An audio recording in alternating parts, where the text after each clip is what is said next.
Hi.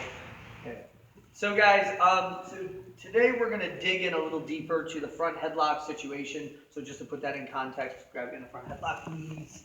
That means we're here. You'll traditionally have one arm in clasp and my neck in clasp. That's cool. Let me get out of here. Let me go. Don't stand back. Before we get into some of the sweep options, I want to take a moment since we're sort of dialing into this position specifically today, and talk a little bit about defending your neck from here. It's very important to just touch on how to protect yourself. When you're in the front headlock situation, you have two primary attacks that you have to concern yourself with. Obviously the guillotine, and second is the Darce choke. The anaconda choke is there, which is essentially a Darce choke, but instead of the hand coming out of the neck, it comes out the armpit. That's like much less common, to be honest with you. It's normally like people that are really good at anaconda chokes, they have a specific funnel that they'll set it up into. So we're going to mostly just focus on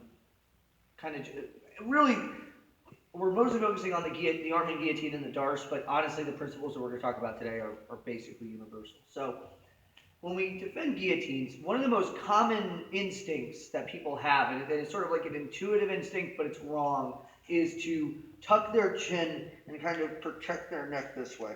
So let's say you have just a guillotine, is as he starts tucking, and let's say you don't even have the arm, let's go to standard guillotine, is as he starts putting the choke on, go ahead, they try to tuck the chin. The problem is, listen up please, what we have to keep in mind is that the guillotine itself, here I'll be a demo guy, yeah, is that what I'm creating is a bar, and usually that bar is going to go against the trachea as I shelf behind the back of his head.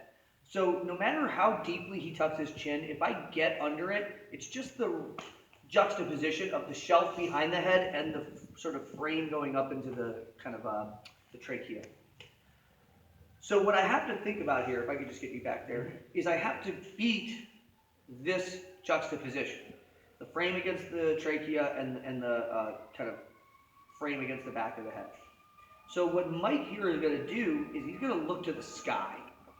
So now I can't get the dual resistance that I need for that choke.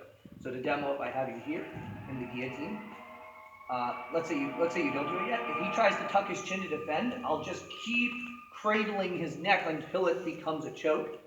However, if I get that same alignment and he looks to the ceiling, now I actually am like offline of the choke. Like, can you see my hands at all, Lila? I can't tell. It's kind of hard. Yeah, it's kind of hard. But it's like the point being is that if you look, I'm actually not even really on his neck anymore, and so I don't have much of a choke. So the way you want to think about defending your neck from guillotines is almost always going to involve looking up and generating posture. And the same thing is going to go for the Darce choke. So if I grab you real fast, the Darce choke involves me pummeling through this space and then figure fouring here. So again, if he tries to cradle to defend, it's like, that's not going to be of much assistance. However, so we go back, if he instead aims on looking up, yes, and this is going to be a big one for the Darce choke, is if we look here, let me rotate you so your head's facing the camera. So when we do the Darce choke, we're here, and I don't want to get too deep in the weeds of the details of a Darce choke, but essentially what's happening is this shoulder is getting compressed in. So what Mike wants to do as I start choking you is look up and create that space between his ear and his shoulder. So if you don't create that, I'm here, I line everything up and I squeeze. If he looks up and starts creating that space, right, you see how, and then actually, Lila, can you go insert right here? And you guys, if you guys can't see my hands well, I want you to get to where you can. So we go back. Watch what happens to my grip. I can have this really secure Darce grip, but as he does those two things, he starts to separate it and he can escape. So to put those two things in context, let's say I have you down. We ended up in a front headlock. I have him. I'm working my arm in guillotine, and maybe it's dangerous, but if he starts looking to the sky, now he starts compromising my ability to choke him.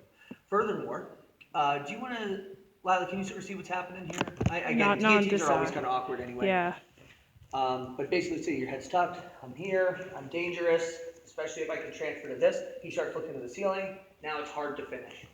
Furthermore, if I go to the Darce choke, and I go here, I start thinking finish, he starts posturing up and bringing that space, yeah, and now my grip is collapsed. And a lot of times out of the Darce choke, at this moment, if Mike steps this foot on this side up and sits through the half guard, go ahead and sit through the half guard. right? He's gonna get a really good. So meaning like go back. So I want you to think about. I'm gonna have that. You're gonna step this foot up as a kickstand and sit this leg between my legs. Yep. So I'm here. I'm trying, and he starts breaking. So look to the ceiling, right?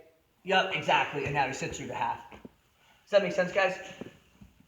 Y'all with me on this one? So these are some just really basic, good defensive parameters. Do you want to see any of that? I mean, that makes sense. Yeah. Why don't we start with?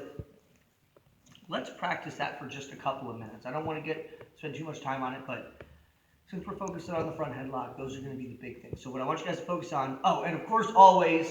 Of course, at the very end of the video, I say this, but I feel like it's common sense. Fight the hands. Always fight the hands. Now, let me make one note about fighting the hands. Okay.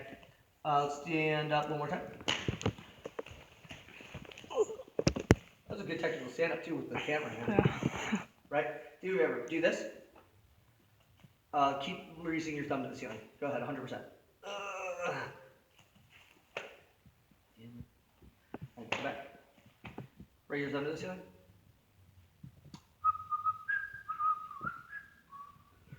If I grab at the thumb, this grip is like his ability to generate power here is dead.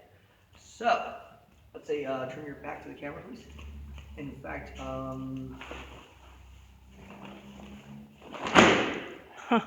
grabs me in the guillotine. If I grab by the wrist, keep raising. I'll do nothing else but just the hand fighting. Right, go ahead. Let's finish it. Go ahead and grab the guillotine and finish it. That's like stupid how much that works, guys. So grab the joint of the thumb. So when we juxtapose the two things, like say I do neither, go ahead and grab the chin, choke and finish it. It's the sound I usually make. Go ahead and finish. I'm chilling. I work to expand and break that. So why don't you guys start out? I'm like one of those like sports where they don't have a gi top and they got like gi pants and a belt. Yeah, I saw that they were quad bar. So let's just start out working that.